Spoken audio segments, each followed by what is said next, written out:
কুটিরের ছাদে আশ্রয় তো নিলাম, কিন্তু সমস্ত চাষের জমি জলের নিচে। বন্যার জলে ফসল নষ্ট হয়ে যাবে। এবার যে কি হবে? তার উপর চারিদিকে বন্যার জলে সাপ ভেসে বেড়াচ্ছে।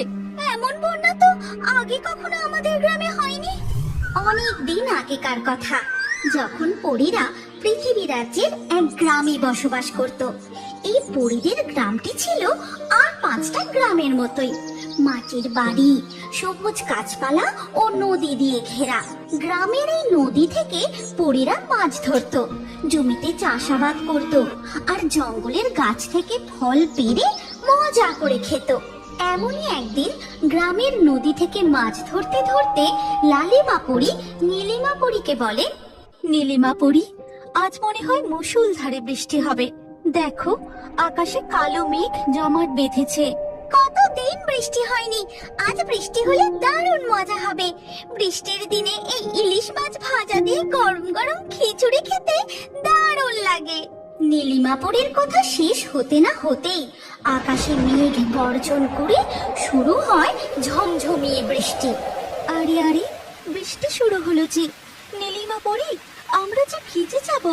চলো এবার আমরা বাড়ি ফিরে যাই। লালিমা, তুমিও না, চুপ করে বসো তো, বৃষ্টি উপভোগ করো।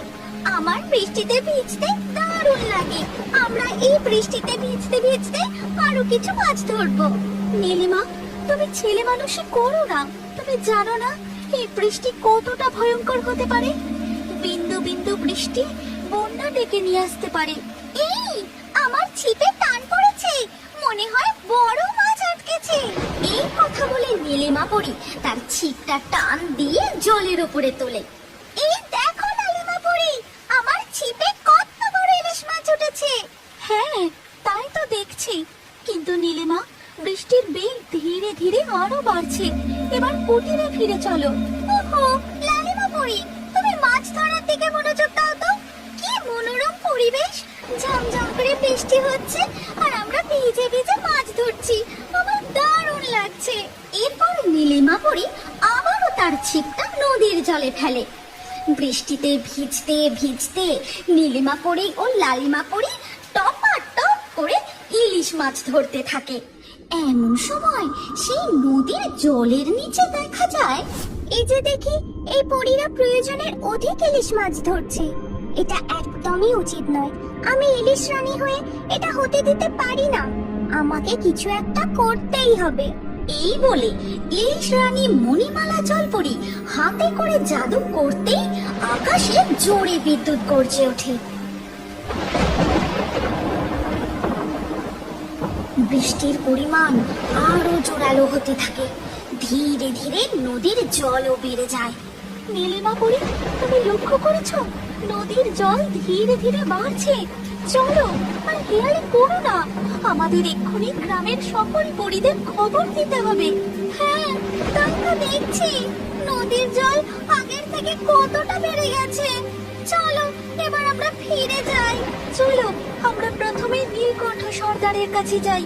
এরপর দুই পরী উড়তে উড়তে গিয়ে পৌঁছায় পরীদের গ্রামের পরী সর্দারের কুটিরের সামনে। নীলকণ্ঠ মশাই, নীলকণ্ঠ মশাই কুটিরে আছেন? বাইরে আসুন, আমরা এক বিশেষ খবর নিয়ে এসেছি। লালিমা ও নীলিমা পরীর ডাকাডাকি শুনে পরী সর্দার নীলকণ্ঠ কুটির থেকে বাইরে বেরিয়ে আসেন। কি হয়েছে নীলিমা পরী, লালিমা পরী, তোমাদের এত অস্থির দেখাচ্ছে কেন? নীলকণ্ঠ মশাই, আমরা নদীতে মাছ ধরছিলাম, তারপর খেয়াল করি নদীর জল ধীরে ধীরে বাড়ছে। এই বৃষ্টি যে থামার নামই নিচ্ছে না। যদি নদীর জল উপচে গ্রামে বন্যা আসে, তাহলে খুব মুশকিল হবে। তাই নাকি? আমাদের এই পরীদের গ্রামে বন্যা দেখা দিলে যে আমাদের মাটির কুটির জলের তলায় চলে যাবে। কি করি এখন? ঠিক আছে, তোমরা এখন সাবধানে বাড়ি ফিরে যাও। আমি দেখছি কি করা যায়। নীলিমা পরী ও লালিমা পরী নীলকণ্ঠ সর্দারের কুটিরের সামনে থেকে উড়ে তাদের কুটিরের সামনে গিয়ে দাঁড়ায়। তারপর দুজনে তাদের কুটিরের মধ্যে ঢুকে যায়। লালিমা পরী, বেশ ভালো করে জমিয়ে খিচুড়ি রান্না করো তো, আর তার সাথে ইলিশ মাছ ভাজা। ঠিক আছে নীলিমা, আমি তাই রান্না করছি।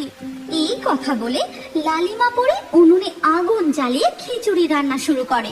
আর ওদিকে নদীর জল থেকে মাথা তুলে ইলিশ রানী মণিমালা জল পড়ে। এই মেঘের মধ্যে, বৃষ্টির মধ্যে আমার জাদু মিশে আছে। এইবার দেখি কি করে এই গ্রামের পরীরা পার পায়। নদীর জল উঠছে, এবার গ্রামে বন্যা দেখা দেবে।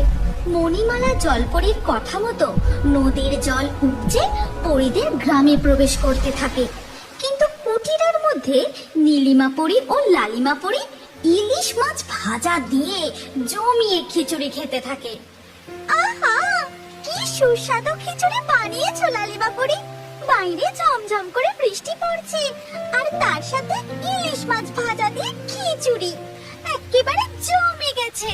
এরপর রাত নেমে আসে। গভীর রাতে নদীর জল গ্রামের মধ্যে ঢুকে ধীরে ধীরে বন্যার রূপ ধারণ করে। ভোরের দিকে বৃষ্টি থেমে গেলেও বন্যার জল পরীদের ঘরের মধ্যে ঢুকে যায়। সকালবেলা লালিমা পরী ও নীলিমা পরী ঘুম থেকে উঠে দেখে, এ কি, আমাদের ঘরের মধ্যে যে জল ঢুকছে। তবে কি গ্রামে বন্যা দেখা দিল নাকি? দরজাটা খুলে দেখি তো।